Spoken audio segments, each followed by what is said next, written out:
Hey, what is up, mortals? It is TCCrew here with a new video for you.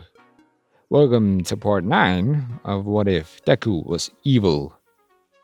I just wanted to greet you guys by just saying, sit back and relax. You're in for a treat. So, we begin. Godski Bakugou stood up from his crouched position on the other side of the room. He glared over at Izuku and Stain, and then froze. Deku, what are you doing here?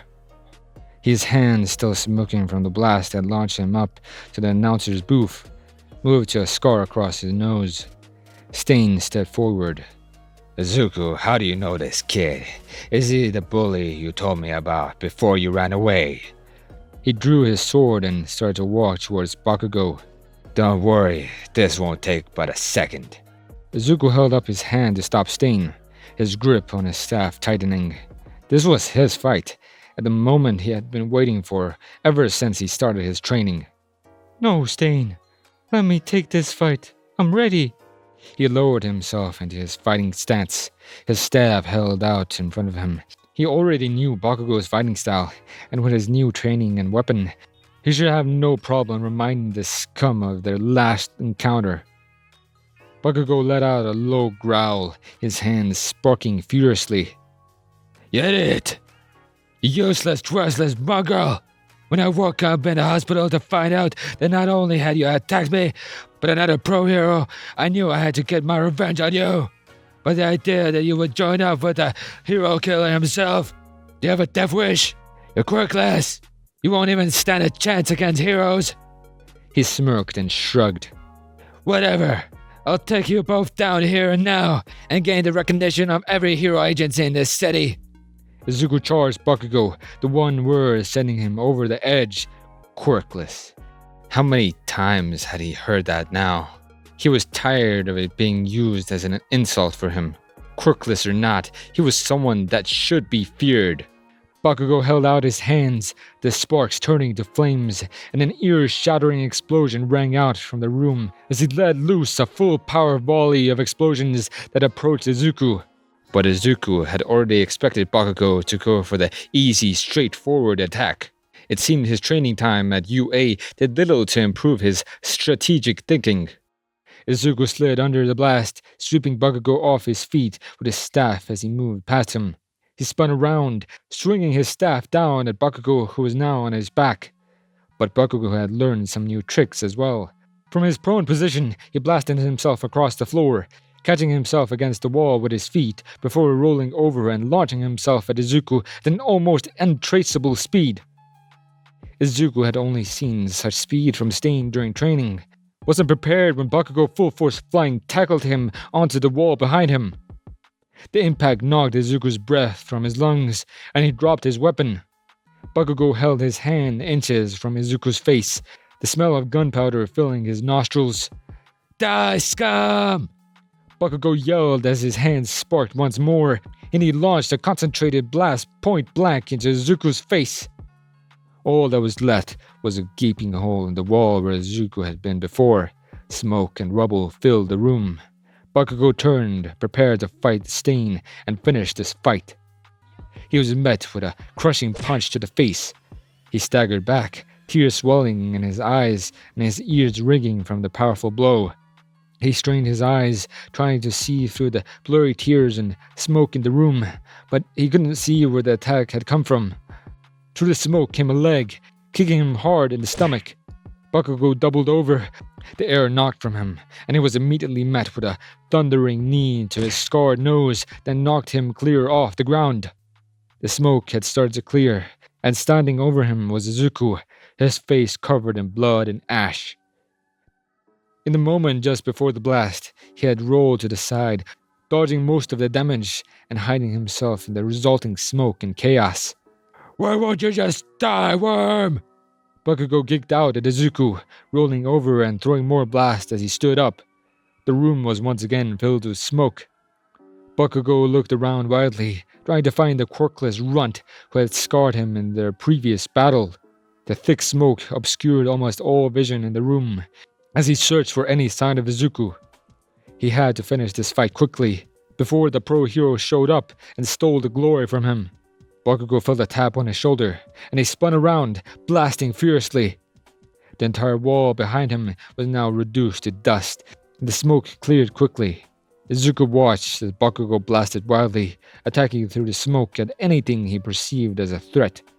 He grabbed his staff and slammed it onto Bakugou's back. He had to finish this fight quickly before the pro heroes arrived and captured him and Stain. Bakugou fell to his knees, caught off guard from the impact behind him. Izuku swung his staff again, a crunching blow square on the defenseless Bakugou's temple. He crumbled to the ground, his entire body going limp as he was knocked unconscious. All that was left was the unconscious bodies of two heroes. Stain and Izuku were nowhere to be found. The entire stadium was on high alert, with police and pro heroes running all through the corridors and surrounding the outside perimeter. Izuku and Stain had to make their escape quick, or risk being captured as they rapidly descended the back wall. The climb down was much easier than the climb up, as they rappelled down the ropes they had left on the top. The moment their feet were on solid ground, they sprinted for the trees, eyes scanning the skies around them for any signs of pursuit. Once they had gotten a safe distance away, they both collapsed onto the cool ground. The smoke from the fight in the announcer's booth could be seen billowing high into the sky. They lay in silence, both trying to catch their breath and still listening for any sounds of pursuit. Stain was the first to move. "We did it, Izuku. We infiltrated one of the most secure events in the UA calendar and made statements against the parasites that are the pro heroes and their training school." Stain's voice had a tinge of excitement and pride to it that Izuku had never heard before, but he did not respond. Once they were sure they had not been followed, they slowly began to walk back to the cabin. Izuku did not speak. He was lost in deep thought as the fight and the events of that day. He ran through every step of the mission over and over again in his head. The climb up the building, the ambush on President Mike, Stain's announcement, Bakugou's dramatic entrance, the fight between them, the escape. It didn't go as smoothly as it could have, but it was for the most part unproblematic. He wondered what they would do next, and he questioned his abilities. Bakugou had given him a good bit of trouble, despite all of his training. Had it not been for Bakugou's rage and uncontrollable attacks, he might have gotten the best of him. And that was only a hero in training. Would he really ever stand a chance against an actual pro hero? When they arrived back at the cabin, they were met with an unexpected sight. The entire building was surrounded by the police.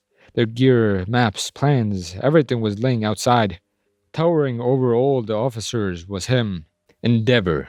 The flames surrounding him threatened to start a forest fire, his intense eyes scanning the entire area around the cabin. Stain cursing under his breath, "Which means I have no choice but to go seek their help. Damn it all." Stain was visibly frustrated. He nudged Izuku and led him in another direction, headed towards the outskirts of the city where they had practiced scaling the buildings. Izuku knew better than to ask questions when Stain was in a bad mood. He knew they would be answered when they got wherever they were going. The walk was long, and eventually they had reached the building Stain was looking for. It looked like any other building in their area, run down and abandoned, a relic from the past where this part of the city was a bustling office space. Stain walked up to the front door of the building, looking around suspiciously as he neared the entrance. He knocked 3 times. The door cracked open, and a short blonde girl around Izuku's age peeked through. "Oh, it's you, Stain. Have you brought me any samples?" Her gaze drifted over to Izuku, and she quickly slammed the door. Her muffled voice could barely be heard from the other side. "You've been followed. It looks like you've gotten sloppy, Stain. Deal with him." Stain sighed and knocked again. "He's with me, Toga. Open the damn door already. They found my hideout." The door cracked open again, but this time a man peeked out. Izuku couldn't see his face. It was covered with a hand. "Stain, who is this kid? Have you finally gotten soft and taken an apprentice?" The man's voice was quiet and calm, but it oozed with ill intent and power. Stain's irritation began to show. Shigaraki, this isn't the best time for introductions. Endeavor and the police have found my hideout, and I'm not sure if they're on our trail. This is Zuku, yes, is my apprentice. I'll explain more if you just let me in. The man opened the door for Stain, his gaze piercing through Izuku as they entered the abandoned building.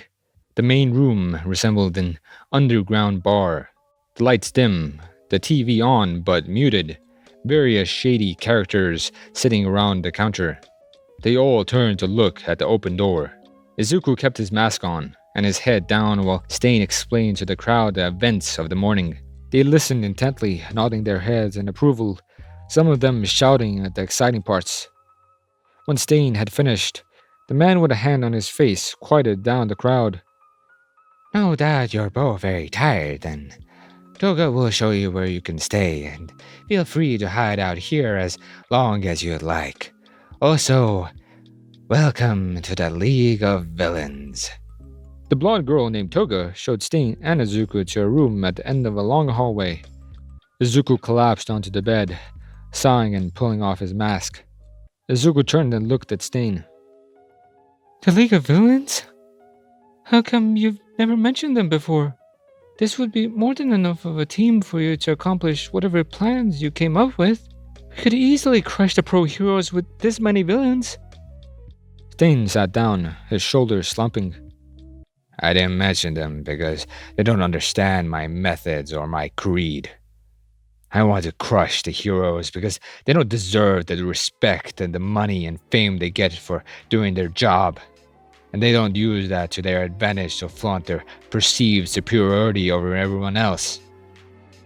But the League, they want to crush the heroes so that they can take their place as rulers of the world.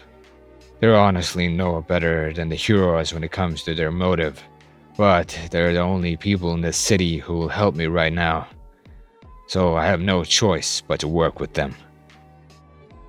Izuku nodded in understanding and stared at the ceiling, thinking about the League. Soon, the exhaustion from the exciting day overtook him, and he fell into a deep sleep. Thank you for indulging yourselves in the story thus far. I hope you enjoyed it. Now, there are a few more things that I'd like to go over before the video ends. Firstly, we got a second channel called Anime Deep Dive. Anime Deep Dive goes deep into the facts and lore of a wide variety of anime. It's sure to expand your weeb knowledge for all kinds of series, guaranteed. On top of that, we have a third channel called Weedy Celestial Naruto What Ifs. It's what we do on this channel already, but in the vast world and lore of Naruto. Go check it out if you're in the mood for some jutsu action. Secondly, on behalf of We the Celestials, I'd like to thank everyone involved in the production of today's awesome content. Their details will be in the description below. Lastly, if you're interested in what we do here at We the Celestials, then I would like to extend out an invitation to join the team. The only caveat being, we only accept members 16 years and up to join our crew. You can sign up for whichever category fulfills your interests by joining the recruitment Discord using the link in the description below. Our Discord is an all-around fantastic place to be. Whether you're a fan or looking to join our band of misfits, we're always looking for members to join us. Well, that's it from us for today's video, so thank you all for watching, and have a great day!